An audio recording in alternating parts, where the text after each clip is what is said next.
দিন শুরুর সময় আমরা আজকে যখন অনুষ্ঠান শুরু করছিলাম সকালের বাংলাদেশ, রাব্বি তখন বলছিল যারা আসলে দিন শুরু করতে বাইরে বের হতে চান আবহাওয়ার খবরটা একটু রাখবেন। আবহাওয়ার কিছু তথ্য আমাদের কাছেও আছে, একটু আমরা দিয়ে দিতে চাই। দেশের সব বিভাগে আগামী কয়েকদিন বৃষ্টির সম্ভাবনা কিন্তু দেওয়া হয়েছে, বৃষ্টি ঝরতে পারে আর এমন আভাসই দিয়েছে আবহাওয়া অধিদপ্তর। সংস্থাটি বলছে এর মধ্যে আগামী কয়েকদিন কোথাও কোথাও ভারী বর্ষণও হতে পারে, আর সেই সঙ্গে তাপমাত্রা কখনো বাড়বে আবার কখনো কমতেও পারে। সোমবার সকাল 9টা থেকে পরবর্তী 120 ঘন্টার জন্য এই পূর্বাভাস দেওয়া হয়েছে।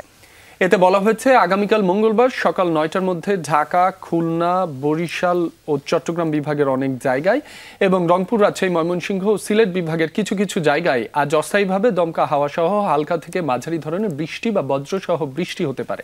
সেই সাথে দেশের কোথাও কোথাও মাঝারি ধরনের ভারী থেকে ভারী বর্ষণ হতে পারে। আজ সারা দেশে দিনের তাপমাত্রা সামান্য বাড়তে পারে এবং রাতের তাপমাত্রা সামান্য কমতে পারে।